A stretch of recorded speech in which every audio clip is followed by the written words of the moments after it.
एक बहुत योग्य मधुबाला जी बैठी हुई है, बीकानेर से पधारी, जिन्होंने मेरी एक फ़िल्म देखी थी सुनो भीम कहानी और भी वीडियो देखी है। कुछ अट्रैक्टिव होकर के ये मुझसे मिलने आई हैं।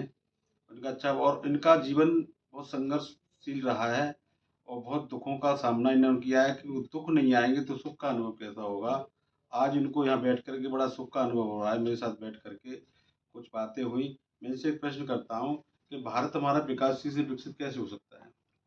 भारत का विकास तभी हो सकता है जब सब में समानता हो।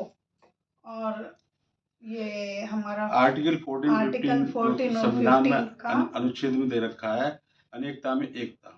हम्म, क्या इस देश में हिंदू मुस्लिम लड़ रहे हैं? नहीं, रियल में तो वो नहीं लड़ रहे, साथ साथ रहते कौन हैं। लड़ा रहा है? कुछ राजनीति, कुछ राजनीति लड़ा रही है। है ना? अच्छा, इस देश को क्या चाहिए? इस देश को समानता चाहिए सबसे पहले, और कोई भी नारी जो है किसी वहम में ना पड़ते हुए आगे बढ़े, शिक्षित हो। इसमें शिक्षा, शिक्षा आपका की कहने बहुत का जरूरत तात्पर्य है। है कि शिक्षा बूंद से नी का दूध है, जो भी पिएगा वही धाड़ेगा, वो धाड़ेगा। यही है ना? और समानता कैसे आ सकती है? अपने विचार दें। समानता जब ऊंच नीच ना हो, किसी भी जाति धर्म की ऊंच नीच ना हो। जब इंसान पैदा होता है तो वो इंसान होता है, और जब जो बाहर हम निकल कर्म के करते हैं वही हमारा धर्म है। मतलब भगवान कहाँ है, कर्मों में है या कर्मों आडंबरों में में भगवान है। या अंधविश्वास में है? नहीं नहीं, अंधविश्वास में भगवान नहीं है। अंधविश्वास किसी का भी ना करे, कोई किसी प्रकार का अंधविश्वास ना करे, कोई भी बहन। यानी कि हमें हमें आपको जमीन पे कौन लेके आया? जमीन पे हमें शिक्षा लेके आई। नहीं, माँ बाप लेके आए ना। माँ बाप लेके तो आई। जन्मदाता कौन हो गए? भगवान। माँ बाप हो गए। माँ बाप हो गए। दूसरा भगवान कौन हो गया? डॉक्टर हो गया ना। डॉक्टर अंबेडकर हो गए। अम्बेडकर तो बाद की बात है, लेकिन पहले डॉक्टर साइंस हो गई। हम्म, जब आपको ऑक्सीजन कहाँ से मिलती है? हमें प्रकृति से मिलती है। प्रकृति भगवान की से। डेफिनेशन में बताता हूँ। भ माने भूमि, ग माने गगन, ब माने वायु, आ का डंडा अग्नि और ना माने नीर।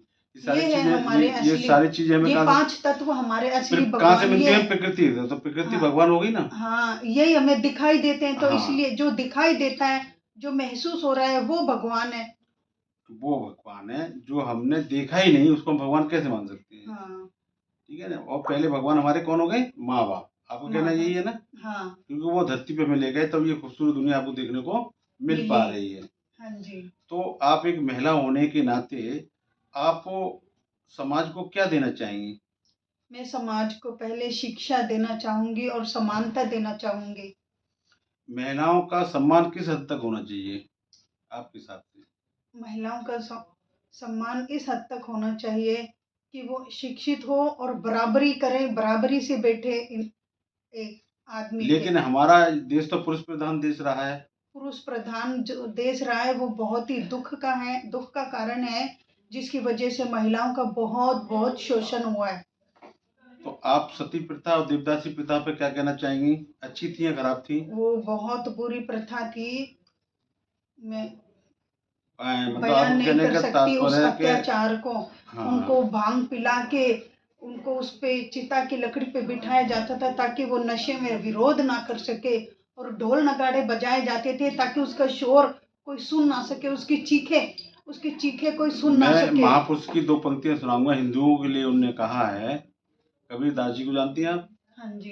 कबीरदास ने हिंदुओं के लिए कहा है, पाहन पूजे हर मिले, तो मैं पूजू पहाड़, ताते घर की चक्किया भली पीस का है संसार। इस पत्थर पूजने से भगवान मिल जाता तो मैं पहाड़ पूजने चला जाता। हाँ। और मुसलमानों के लिए कहा है, कांकर पाथर जोड़ के मस्जिद लही चिनाए, और ताचड़ मुल्ला बांगदे का भैरव भया खुदा है। यानी कंकड़ पड़ के मस्जिद जो उससे चिल्लाता है, उससे कोई भगवान पैदा नहीं हुआ है। तथागत बुद्ध के बारे में आप क्या जानते हैं? बुद्ध ने किसी भगवान को माना है कि नहीं माना है? बुद्ध ने किसी भगवान को नहीं माना। बुद्ध का एक ही वो है संदेश कि भाई कर्म, कर्म कर्म में ही कर्म भगवान। करे और साइंस को माने। जो चीज हमें महसूस होती है, जो चीज हम परख लेते हैं और वो प्रमाण देती है, वो चीज है हाँ, बुद्ध सत्य। ने, आपके कहने का मुताबिक है, बुद्ध ने किसी भगवान को नहीं माना, कर्म में भगवान को देखा है। जी। ठीक है ना। और कर्म ही इस इंसान को ऊपर ऊंचाइयों तक ले जाता है। ऊंचाइयों पर ले जाता है। तो मेरा कहने का तात्पर्य ये है कि कुछ जैसे बुद्ध ने ये सारा कुछ कहा है, तो बुद्ध ने अपने को भगवान भी नहीं मान, लेकिन लोग फिर भी उनको लोग भगवान कहते हैं, ये क्यों कहते हैं? प्रकाश डाल सकती है इस विषय पे? नहीं जानती तो मैं बताता हूँ। आप ही बताइए सर।